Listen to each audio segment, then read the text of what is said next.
The market was crowded, filled with the sound of voices shouting and the smell of strange alien food drifting through the air. Ethan moved quickly, pushing past people, his eyes scanning the stage at the far end. He had come back for her. He didn't even fully understand why, but the thought of her being sold to some cruel stranger made his chest feel tight. Lyra was standing there now, her wrists bound in front of her, her golden eyes fixed on the ground. She looked smaller than he remembered, fragile, like she could break if someone touched her too hard. The auctioneer, a fat alien with 4 arms and bright red skin, was shouting to the crowd, "Final sale tonight! No refunds, no returns, lifetime ownership!" The words made Ethan's stomach twist. A roar of voices answered him, the crowd shifting as people moved closer. A massive alien with dark blue skin and long tusks stepped forward. Everyone in the crowd seemed to pull back slightly, as if they were afraid to stand too close to him. Ethan recognized him from whispers in the lower market. A crime boss, the kind of man who owned people and never let them go. The boss raised one thick hand and shouted the first bid, a number so high it made the crowd murmur in surprise. Ethan's mouth went dry. He had not come here to play games. He had come to take her away. 1,000 credits more, he said loudly, his voice cutting through the noise. The crowd turned to look at him. He could feel their stares, some curious, some warning. The crime boss turned slowly, his tusked mouth curling into a grin that had no warmth. "You don't know who you're dealing with, human," he growled. His voice was low, but Ethan heard it clearly. "Walk away before you regret it." Ethan's heart was pounding, but he didn't move. 2,000 more, he said firmly. The auctioneer grinned wider, clearly enjoying the tension. "Oh, we have a fight!" he shouted. "The human raises again." The boss lifted his hand once more, raising the price by another 5,000 credits without blinking. Gasps rippled through the crowd. Ethan's crew would think he had lost his mind if they were here, but all he could see was Lyra, her head lifting just enough for their eyes to meet. Her gaze was filled with confusion, but also something else. Hope, maybe. 10,000 more, Ethan said sharply. His voice cracked slightly under the weight of what he was committing to, but he didn't care. The crime boss's smile faded. The crowd had gone quiet now, the only sound the steady call of the auctioneer announcing each new bid. Sweat ran down the back of Ethan's neck. The boss was glaring at him, eyes narrow, calculating.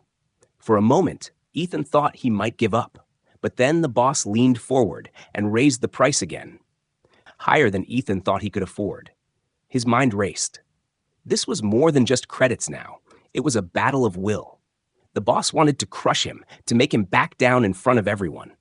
Ethan clenched his fists. He would not back down. "Another 20,000, Ethan said, his voice steady. A shocked murmur ran through the market. The crime boss's face darkened, his tusks grinding together. He took one slow step toward Ethan, towering over him even from a distance. "You just bought yourself trouble, human," he said, his voice like thunder. "Trouble you won't survive." The auctioneer, sensing the danger, quickly slammed the gavel down. "Sold! To the human!" The crowd erupted in noise, some laughing, some whispering warnings. Ethan pushed forward to the stage, ignoring the stares, ignoring the heavy weight of the crime boss's eyes on his back. The dealer shoved a data pad at him, and Ethan signed the ownership papers with a firm hand. Lyra was led down the steps toward him, her chains clinking softly. She stopped a foot away from him, looking up at his face. "Why?" she whispered, her voice barely audible over the noise of the market. He didn't answer right away. He just took the key from the dealer, unlocked her restraints, and tossed them aside. "Because no one owns you," he said finally, his voice low but firm. Her golden eyes widened slightly, but she didn't smile. Instead, she glanced nervously at the edge of the market. Ethan followed her gaze and saw the crime boss still standing there, his arms crossed, a slow, dangerous smile curling his lips. They walked together through the crowd, Ethan's hand resting lightly on her arm, guiding her toward the outer streets. The air felt heavier now. Every step watched. His instincts screamed that they were not safe. Halfway down the road, he caught sight of movement in his peripheral vision, 2 tall figures slipping into the shadows, keeping pace with them. Lyra tensed under his touch. "They're following us," she murmured. Ethan didn't look back, but he adjusted his grip on her arm, guiding her toward a side street. "Stay close," he said. The sound of footsteps quickened behind them. Somewhere in the market, a deep laugh echoed, and Ethan knew it was the crime boss. This wasn't over. Not even close. The market lights flickered against the dusty air, casting long shadows on the cracked stone ground. Ethan moved quickly, his boots hitting the uneven path as he pushed his way through the crowded stalls. Strange alien smells, spicy, bitter, and metallic, filled his lungs, but he barely noticed. All he could think about was her. Lyra, the girl from last night. The one he had rented for only a few hours, but couldn't forget. He had promised himself he wouldn't get involved, but the thought of her being sold forever to someone cruel twisted inside him like a knife. The crowd was thicker near the main stage. Shouts and murmurs echoed from all directions. Ethan's eyes scanned over alien faces until they landed on her. She was standing there, her wrists bound in front of her with thin metal cuffs. A dim light glowed above her head, turning her silver skin almost blue. Her golden eyes were fixed on the ground, her long hair falling forward to hide most of her face. Even from here, Ethan could see the fear in the way her shoulders trembled. A fat, four-armed auctioneer stood at the center of the stage, his voice booming over the crowd. Tonight's final prize, one of a kind, perfect condition, lifetime ownership. His words made Ethan's stomach tighten. This wasn't like last night's rental. Whoever bought her now would own her until she died. There would be no escape. The first bid came from a massive alien with deep blue skin, curved tusks, and eyes like cold steel. The crowd reacted instantly, shifting back as if they feared even standing near him. Ethan recognized him from whispered warnings. Targan, a crime boss who controlled half the city's black market. If he bought Lyra, she'd vanish into a life of chains and darkness. Without thinking, Ethan's voice cut through the noise. 1,000 credits more. Heads turned toward him. The crowd's chatter grew quieter. Some looked curious, others amused, and a few shook their heads as if he had just made a deadly mistake. Targan's gaze swept over him, slow and heavy. His tusked mouth curved into a grin that held no humor. "Walk away, human," he said, his voice low and dangerous. "This is not for you." Ethan's heart pounded hard enough to feel in his throat, but he didn't break eye contact. 2,000 more, he said firmly. The auctioneer grinned like a predator smelling blood. "The human raises the bid. Do we have a counter?" Targan raised one thick arm. The auctioneer announced a higher number without hesitation. The crowd murmured again. Ethan knew he was pushing himself into dangerous territory, but he couldn't stop. He thought about Lyra's quiet voice the night before, the way she'd told him she would soon be gone forever. 5,000 more, Ethan said. His voice didn't shake. Gasps rose from the crowd. Even the auctioneer seemed surprised, though he quickly hid it behind a wide smile. Targan's eyes narrowed, his grin fading. He called out a higher number, one that made even seasoned traders glance at each other in disbelief. Ethan's palms were sweating now. The price was climbing higher than he could justify, but this wasn't about numbers anymore. It was about not letting a monster win. He thought about walking away, but then Lyra's head lifted just enough for her eyes to meet his. There was no plea in them, no spoken words, just a faint flicker of something that made his chest ache. 10,000 more, Ethan said. The crowd went silent. For a moment, all he could hear was the faint hum of the market lights and the sound of his own heartbeat. Targan took a slow step forward, towering even from a distance. His voice was like gravel dragged across metal. "You're digging your own grave, human, and hers too." Ethan's jaw tightened. 15,000 more. A ripple of shock went through the crowd. This time, Targan didn't counter immediately. His nostrils flared, and his gaze locked on Ethan like a predator marking prey. Then, with a grunt, he called out another bid, higher, sharper, like he was daring Ethan to keep going. Ethan's pulse raced, but he didn't hesitate.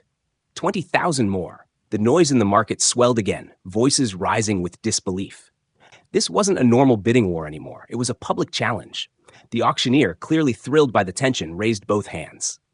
Going once? Going twice? Targan's glare deepened. His tusks ground together, and for a second, Ethan thought the alien might charge him right there. But instead, Targan lowered his hand, his silence heavy and dangerous. "Sold!" the auctioneer shouted, slamming his gavel down. "To the human!" The market exploded into noise. Some cheering some laughing, others shaking their heads as if Ethan had just signed his own death sentence. Ethan pushed through the crowd toward the stage. The dealer shoved a data pad at him, and Ethan signed the ownership papers without looking at the total. He didn't care anymore. Lyra was led down the steps toward him, her chains clinking with every step. She stopped just short of him, lifting her eyes slowly. "Why would you do this?" she asked, her voice barely a whisper. He didn't answer right away. He just took the key from the dealer, unlocked her cuffs, and tossed them to the ground. "Because you don't belong to him," he said quietly. Her eyes softened for the briefest moment, but fear still lingered there. She glanced over her shoulder, and Ethan followed her gaze. Targan was still watching them, his arms crossed, a slow, dangerous smile spreading across his face. Ethan guided her through the crowd, keeping his hand on her arm. The air felt thicker now, every step heavy under the weight of unseen eyes. The crowd seemed to part for them, but not out of respect, out of fear of getting in Targan's way. As they moved down a narrow street away from the stage, Ethan's instinct screamed that they were not alone. Out of the corner of his eye, he caught a flicker of movement. Two tall figures slipped into the shadows, keeping their distance, but following their every turn. Lyra's voice was low and tense. "They're his men. They won't stop." Ethan didn't look back, but his jaw clenched. "Then we'll make them stop," he said, leading her toward the darker, less crowded side of the market. Behind them, Targan's deep laugh carried through the night air, echoing against the stone walls. It wasn't just a sound, it was a promise. This wasn't the end. It was the beginning. The street was narrow and dim, lit only by flickering lamps hanging from bent poles. Ethan's boots hit the cracked pavement fast, but he didn't run. Running would tell the men behind them that he was afraid. Lyra stayed close, her hand gripping the sleeve of his jacket so tightly he could feel her nails through the fabric. Her golden eyes kept darting toward the shadows, where the sound of quiet footsteps followed them like a shadow they couldn't shake. A sudden echo of metal on stone made Ethan's head turn. Two tall figures were slipping between the stalls behind them, their long coats swaying with their movement. He didn't need a closer look to know they were armed. Lyra's whisper barely reached his ear. "They'll take me back to him if they catch us. They won't care what they do to you." Ethan didn't answer. He took a sharp turn into an even smaller alley, the walls so close they could touch both sides with their hands. The smell of stale water and rotting food filled the air. Behind them, the footsteps quickened. The chase had begun. One of the pursuers shouted something in a language Ethan didn't know, but the tone was clear. It was a threat. A moment later, a red flash of blaster fire hissed past his shoulder and scorched the wall in front of them. Lyra gasped and stumbled, but Ethan pulled her forward. "Move," he said sharply, his voice low but urgent. They ran until the alley opened into a wider space filled with rusted cargo crates and piles of scrap metal. There was nowhere to hide for long, but at least here they could fight. Ethan stopped and turned, drawing the small blaster from his belt. Lyra froze behind him, her breath quick and shallow. The two men stepped into the light, their faces hidden under dark hoods. They spread out slowly, one to the left and one to the right, cutting off any escape. The one on the left raised his weapon. "Give her back," he said in broken basic. "And maybe you walk away." Ethan's jaw tightened. Not happening. The man didn't waste time talking again. A burst of blaster fire lit the air, forcing Ethan to dive behind a crate. He returned fire, his shots sparking against the metal walls. The second man tried to flank him, but Ethan fired low, hitting the ground near his feet and forcing him to step back. Lyra pressed herself against the side of a crate, her hands trembling. She had no weapon, no way to fight, but she kept her eyes on Ethan, ready to move if he told her to. Another blaster bolt sizzled past, close enough that she felt the heat on her cheek. Ethan waited for a pause in their fire, then jumped out from cover, aiming carefully. His shot hit the first man in the leg, sending him crashing to the ground with a cry. The second man cursed and rushed forward, swinging a metal rod instead of shooting.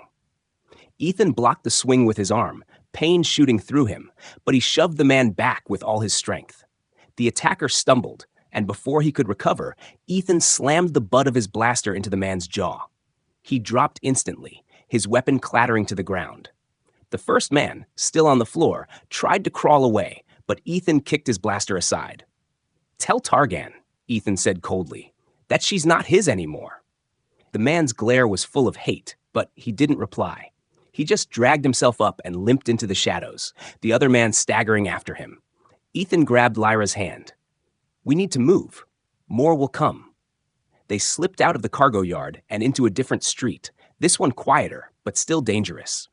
The neon signs of cheap shops flickered overhead, and the ground was wet from some leaking pipe. Lyra stayed silent for a long time, her breathing slowly calming. Finally, she spoke, her voice low. "You shouldn't have done that. They'll put a bounty on you now. You don't know what Targan is capable of." Ethan gave her a small, grim smile. "I know enough, and I don't care." She looked at him, her expression unreadable. "Why? You barely know me." "Because I've seen what happens to people when no one stands up for them," he said. "I won't let it happen to you." They kept moving, taking turns through the maze of streets until the noise of the market faded behind them. The air grew cooler, and the buildings became taller, casting long shadows that swallowed them whole. Ethan led her toward the docking bay where his ship was waiting. As they approached the entrance, the station lights reflected off the sleek hull of his freighter. The sight should have meant safety, but Ethan's instincts told him otherwise. He scanned the area quickly, and that's when he saw it. On the far side of the docking bay, a figure in a black coat speaking into a comm device, his eyes fixed on them. Ethan swore under his breath. "They've already told him." Lyra tensed beside him. "We can't stay here." Ethan nodded. "Get inside, now." They climbed the ramp quickly, and as soon as the hatch closed behind them, Ethan barked orders to his crew. "Prepare for takeoff. We have company coming fast." One of his crew members, a tall human with a scar across his cheek, glanced at Lyra and then back at Ethan with a frown. "Who is she?" "Doesn't matter," Ethan said. "She's with me." The engines roared to life, and the ship lifted slowly from the docking platform. Through the viewports, Ethan saw several speeders racing toward them, their lights cutting through the dim haze. The comm crackled with an incoming message, but he didn't bother answering. As the freighter turned toward the open sky, Lyra stood beside him, her hands gripping the edge of the console. Her eyes were fixed on the shrinking city below. "You've made yourself an enemy you can't outrun," she said quietly. Ethan glanced at her. "Then I'll stop running." The ship broke through the clouds, leaving the city behind. But he knew they were far from safe. Targan wouldn't give up, and judging by the way Lyra's gaze stayed locked on the stars, she knew it too. Inside the ship, the hum of the engines filled the silence.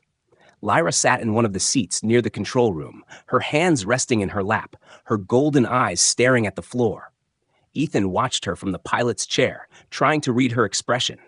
She hadn't spoken much since they escaped the docking bay. The crew moved around them, checking systems and scanning for pursuit, but even they could feel the tension in the air. Finally, Ethan broke the silence. "You said they won't stop coming for you. Why? What makes you so important to them?"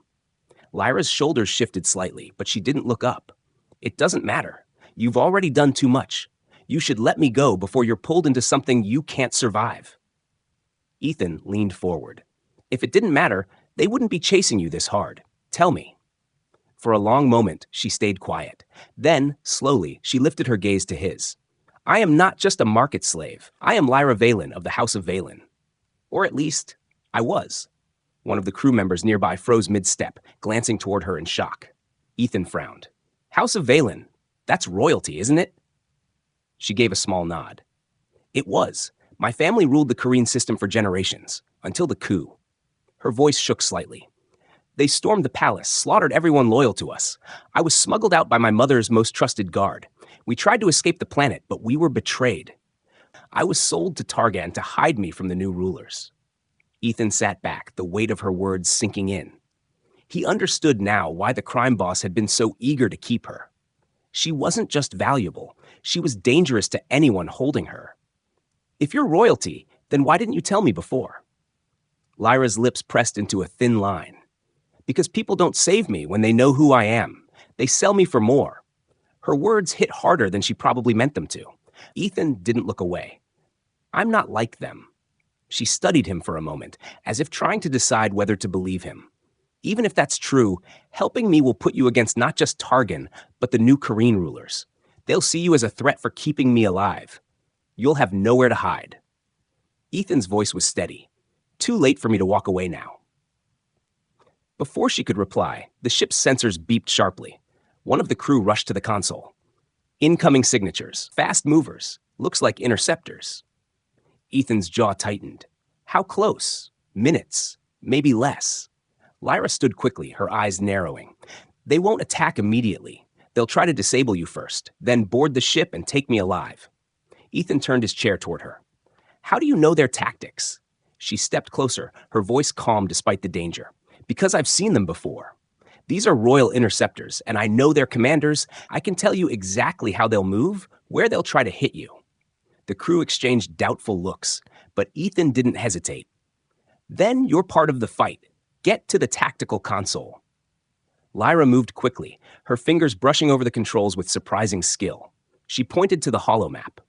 They'll split into two wings. One will come from the starboard side, the other will circle to the rear. They'll aim for your engines first. Disable, not destroy. Ethan adjusted their flight path according to her instructions. The crew followed his orders without question, though he could feel their eyes on Lyra as she worked. The interceptors appeared on the main screen, sleek, sharp, and moving fast. Just as she predicted, they split formation. Ethan took the freighter into a tight roll, avoiding the first volley of ion blasts. The second wave fired from behind, but he cut power for a split second, letting the shots pass ahead before boosting away. Lyra's voice was quick and precise. Now bank left. Hard. There's a blind spot in their targeting for 2 seconds. Ethan followed her command, and one of the interceptors overshot them, giving his crew a clean shot.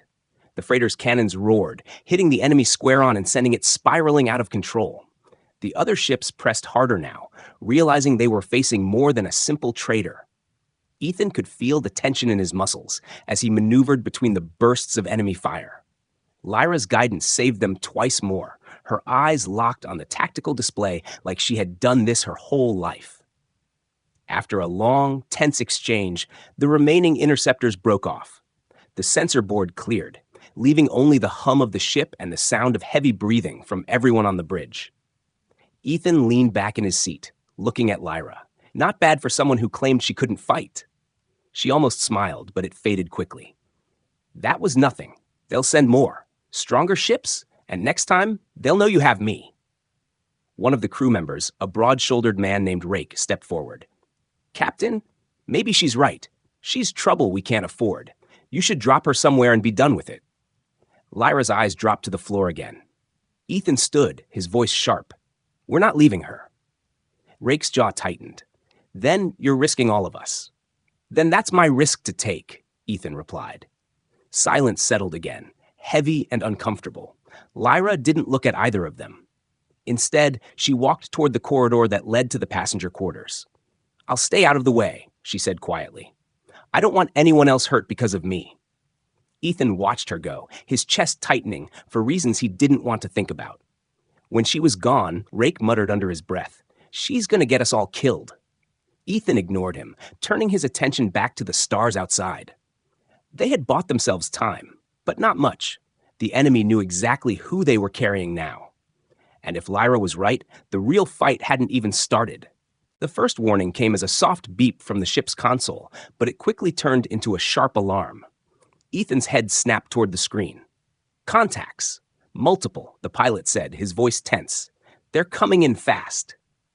Ethan didn't need to ask who it was. Lyra was already standing beside him, her golden eyes locked on the display.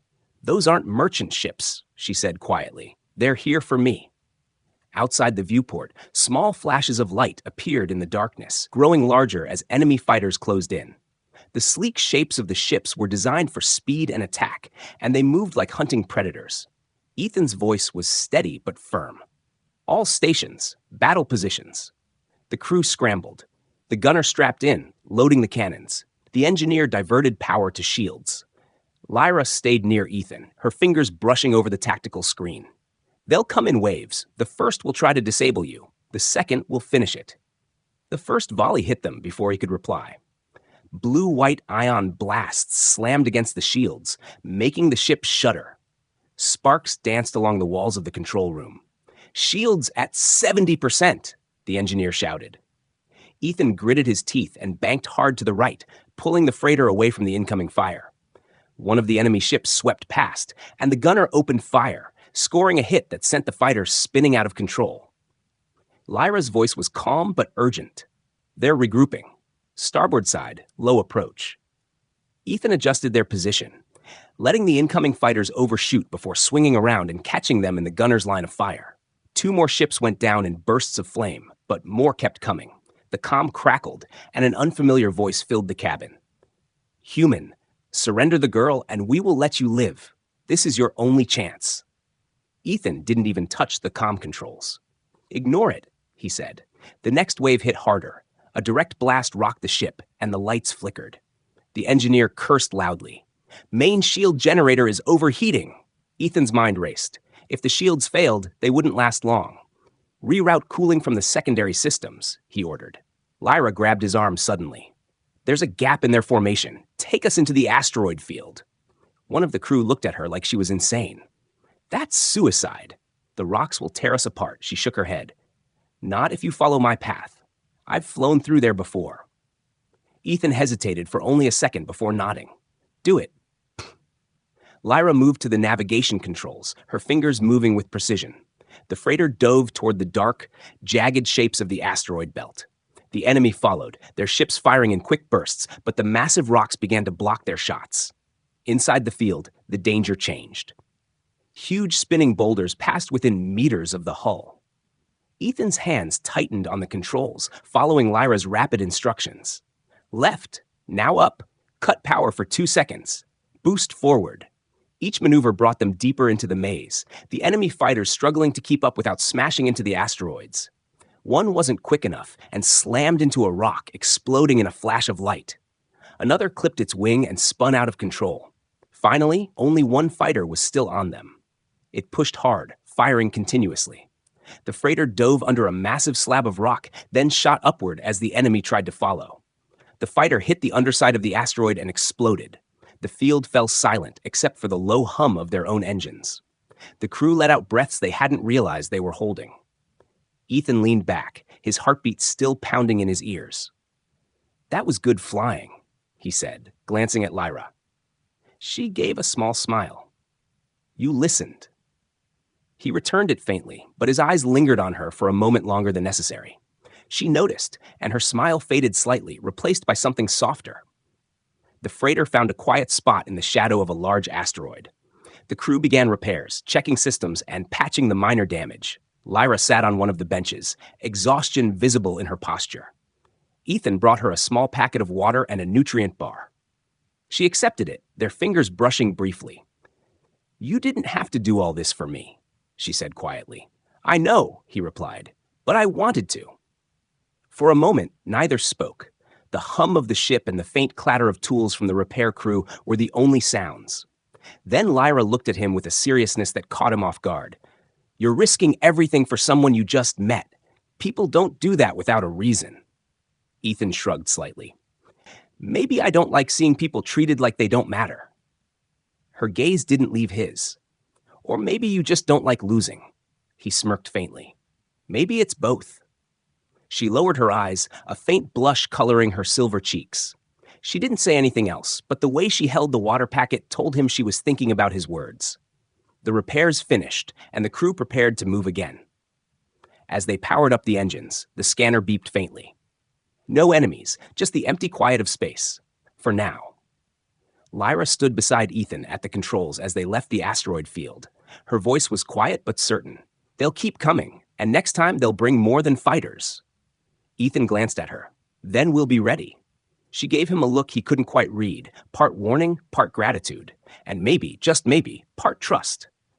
The ship floated through the dark, quiet stretch of space, but Ethan could feel the tension under the surface. Lyra sat near the control console, silent, her golden eyes watching the stars. The crew worked in low voices, checking systems, repairing what they could. For a short moment, it felt almost calm, until the proximity alarm screamed to life. The engineer's voice was sharp. "Incoming signal. But it's not ships. It's coming from inside." Ethan moved fast toward the panel. A blinking red dot pulsed on the scanner, a tracker. His eyes immediately went to Lyra's wrist. Around it was a thin silver bracelet she had been wearing since the night he met her. "Where did you get that?" he asked. She looked down at it in surprise. "It was put on me months ago. I thought it was just decorative." "It's not," Ethan said grimly. "It's a beacon." Before he could remove it, the ship's long-range sensors picked up several blips, multiple ships, closing fast. The crew exchanged quick, nervous glances. "We've been found," Rake the gunner said. Ethan didn't waste time. "Cut it off." The engineer grabbed a small tool and sliced through the bracelet, tossing it into the containment bin. But it was too late. The ships were almost on top of them. They barely had time to power up the weapons before the first blast hit. The freighter rocked hard, warning lights flashing across the controls. Through the viewport, Ethan saw the sleek shapes of mercenary craft surrounding them. These weren't military, they were hunters. A voice crackled over the comm. "Surrender the girl, human. We'll take her alive, but you'll die if you resist."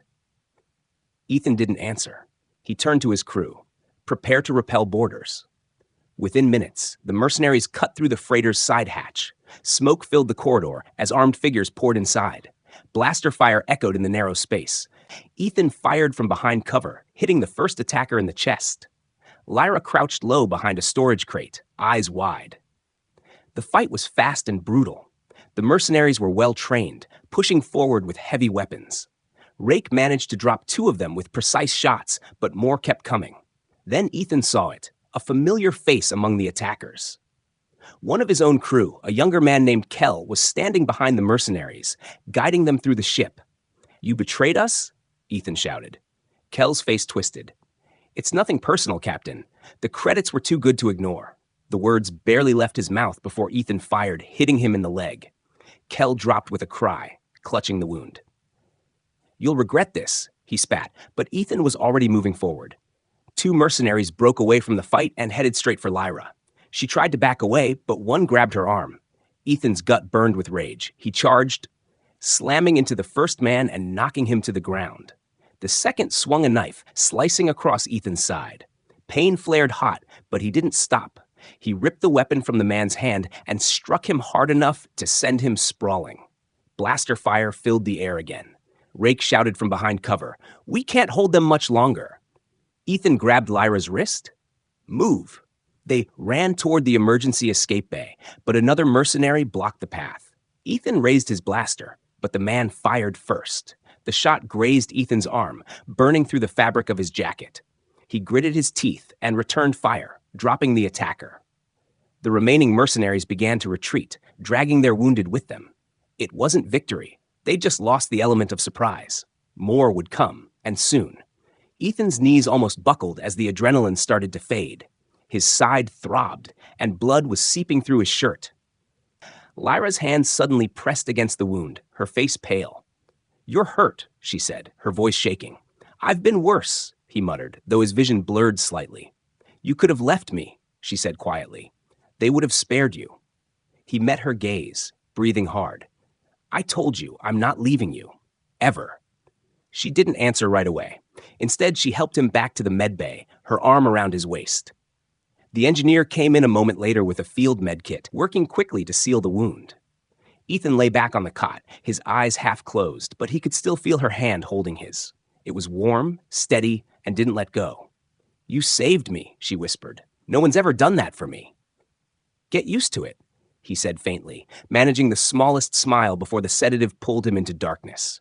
Hours later, he woke to the quiet hum of the ship. The pain in his side was dull now, the wound treated and bandaged. Lyra was still there, sitting beside the bed, her fingers wrapped around his. She didn't move when he opened his eyes. "You should be resting," he murmured. "I couldn't," she replied softly. "I kept thinking about what happened, about how close they came to taking me." Her grip tightened slightly. "I will never leave you, even if it kills me." Ethan stared at her, surprised by the emotion in her voice. For a moment, the dangers outside the ship seemed far away. All that mattered was that they were still here, together. In the corridor beyond the medbay, the crew moved quietly, repairing the damage and keeping watch for the next attack. They all knew Targan wouldn't stop.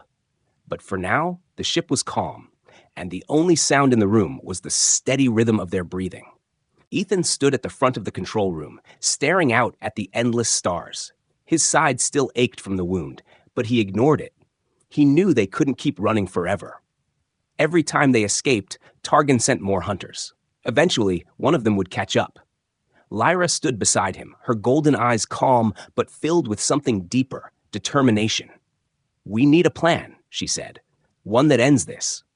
Ethan looked at her, seeing the quiet strength in her face. "You mean we stop running?" She nodded. "I can't hide for the rest of my life, and you can't keep risking your crew for me. I need to stand where I belong, but I can't do it without help." Ethan understood immediately. "Asylum," he said. "If we can get you in front of someone with enough authority, they can protect you under galactic law." "There's only one person who can do that," she replied. "Senator Halrick. He knew my family before the coup. If we can reach him, he might give me sanctuary." Ethan leaned over the map console, studying the galaxy chart. "He's on Corvin Station. That's deep in neutral space.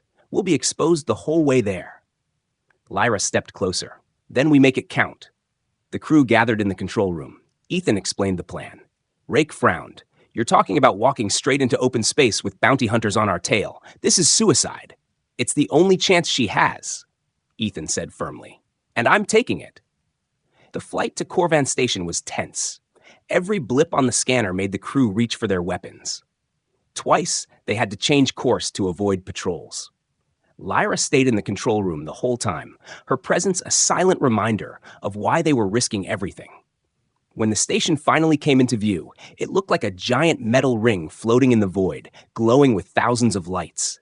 Civilian ships drifted in and out of the docking bays. For the first time in days, there was no sign of pursuit. Ethan guided the freighter into a landing slot.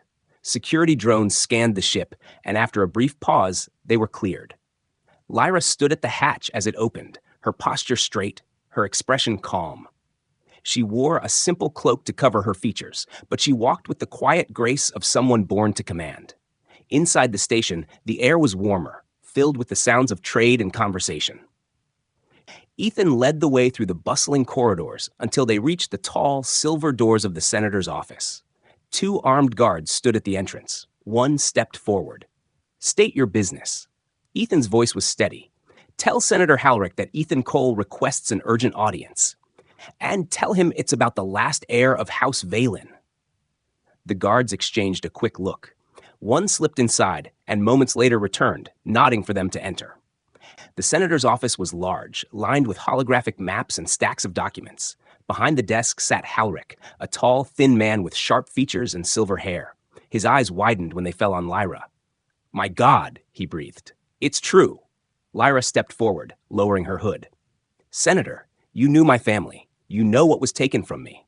Halrick rose to his feet. "I do, and I also know what Targan will do if he learns you're here." "He already knows," Ethan said. "He's been chasing us across systems. If she stays in hiding, they'll never stop. She needs official protection." Halrick paced for a moment, clearly thinking. Finally, he stopped. "I can grant her asylum here. Once it's registered, she'll be under the protection of the Galactic Council. Anyone who attacks her will face war crimes." The process was quick but heavy with ceremony. Halrick called in a clerk who took Lyra's full name and blood sample to verify her identity. When the results came back, confirming her royal lineage, Halrick pressed his seal onto the asylum documents. "It's done," he said.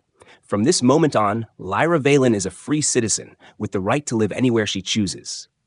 Ethan expected her to smile, to look relieved. Instead, she turned to him. "If I go to the palace or live in safety here, I'll be alone again. I don't want that." He was caught off guard. "You'll be safe here. That was the whole point." Her voice was quiet but firm. "Safety means nothing if I lose you. You bought me once to save me, but you've given me far more than freedom. You've given me a reason to live."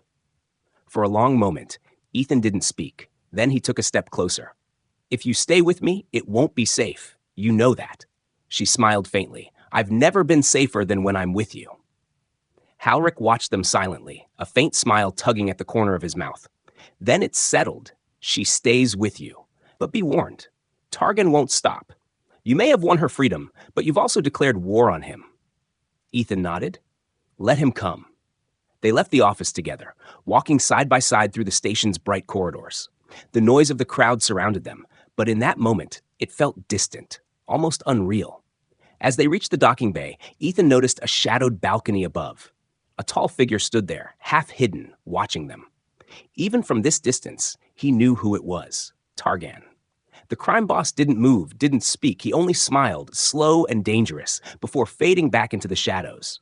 Ethan felt Lyra's hand slip into his. He squeezed it gently, keeping his eyes forward. Whatever came next, they would face it together.